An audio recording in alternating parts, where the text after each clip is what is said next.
Good morning, I am Kevin Price, already Friday, and we're still talking about you and your business. We do it all the time. Delighted to be with you here on today's program. Do want to do a couple of plugs out there.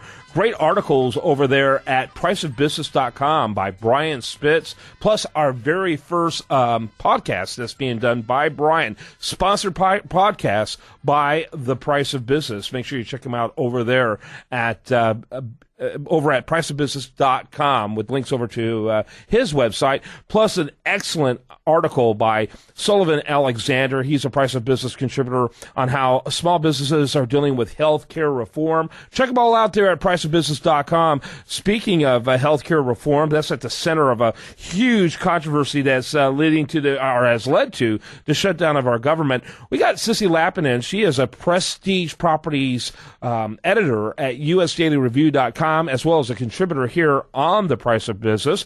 We'll talk a little bit about that shutdown. Plus, we'll talk a little bit about some other things she's checking out there on the real estate front. And Sissy, welcome to the program.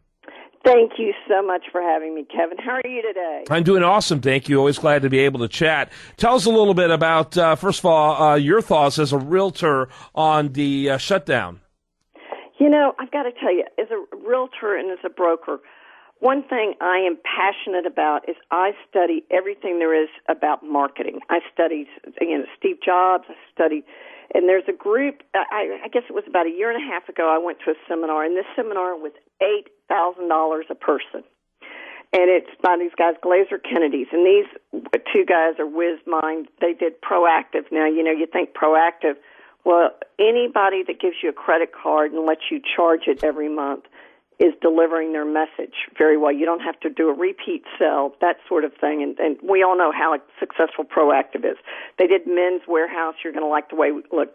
Well, when I was in there, Obama had 3 people in there. And I came out during the break and I said to my husband, I said, we're sunk because they get it's not what you say, it's how you say it. And kind of like Tony Hsieh, the CEO of Zappos, said, it's not what you do for people, it's how you leave the feeling.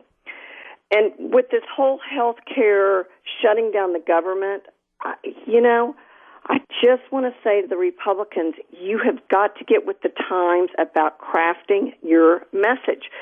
Ted Cruz is, some of the way he says things, I just shake my head and go, we are absolutely sunk. When it comes down to this health care bill, one thing I think there's a couple of issues that are getting very overlooked. Number one, everybody wants pre-existing conditions covered. I bet you 80% of all Americans have a pre-existing condition and have a problem getting insurance unless they're with the company. Okay, that should have been on the forefront. You know what, we're going to make insurance companies across the board take pre-existing conditions instead of having to go into Obamacare to do that. The other thing I think that's being very overlooked with this health care plan is you are going to see a huge amount of independent contractors now, people that had to stay with the company because they needed the insurance because of a pre-existing condition. Let me tell you, independent contractors, what happens is you basically then go into a whole new level of getting write-offs. This is going to me, have a severe impact on what the IRS takes in, which is going to have a severe impact on the federal government's deficit. I think you're going to see a huge I'm sorry. I have like 8 minutes. Your intro question answer is so long. I'm afraid we're not going to even cover a small portion of what we're wanting to cover here. And so, I did have a follow-up question with you on the Ted Cruz. What do you not like about his messaging? I think that what they need to do is they need to go and get an infographic. People don't understand that, let's say the silver plan, it only covers 50% of the cost, and you have this huge deductible. People think that they're going to pay $125, get to go to the doctor carte blanche. They don't understand that it's still a very, very expensive thing for them.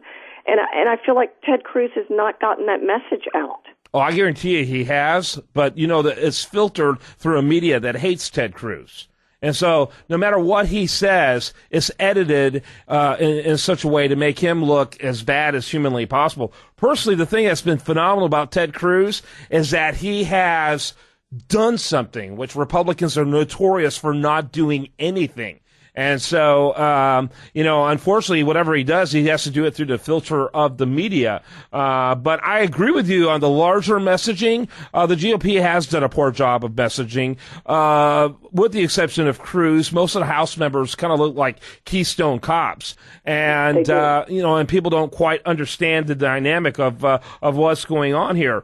Let me ask you about, what's the upside? What are you seeing that you're happy about as far on the real estate front? Yeah, the real estate front is doing very well. I tell you what I think is kind of a fun thing is real estate companies are kind of joining the party. There are so many IPOs coming out. RE/MAX is doing an IPO. Zillow did one several months ago. Realogy did one about 7 months ago. There's so many IPOs. And what I'm seeing is with the IPOs is some great technology coming out. There's a website that's getting a lot of press recently called HomeSnap, which I think is a dynamite website for real estate these days. You know, housing sales are up. We are going to continue to see housing sales go up because the inventory, there's just, the past 5 years, there's been virtually no new construction in the single-family market. Now, if you look around Houston, I think it's going to be kind of interesting, and I'm going to go over the numbers this weekend. Every vacant piece of property here has an apartment complex going up. I have never seen anything like this. I don't know, Kevin, if you've driven kind of I call it kind of the yuppie cool area. I mean, if there is a little piece of land, they are squeezing some apartments in there. Yeah, absolutely. And that's one of the truths is if you're someone like yourself who really specializes in prestige property, those always seem to move almost no matter what's going on in the economy, don't they? It's interesting. The whole apartment thing kind of puzzles me because they're $1.60 to $2.20 in rent. I mean, that is a lot of money, but yet we're still undervalued compared to, so many other cities. The other day I saw something, even though we're the fourth largest city, our housing price puts us at the 17th city. And I'm still just in shock at what people pay for rent, I guess. Yeah. It's amazing. It is amazing. Sissy, awesome stuff. Do want to remind you that Sissy can be found over at Lappin, Lappin Properties.com. She's a contributor at priceofbusiness.com. An editor at priceofbusiness.com for Prestige Properties. And you can also find her content as a contributor at priceofbusiness.com. Great stuff. I know you've been incredibly busy. Looking forward to get more articles from you. Really appreciate the great work you're doing to help people understand what's happening on the real estate front. Well, thank you, Kevin. All right. When we come back, much more. And you're listening to The Price of Business on Business Talk 1110 AM.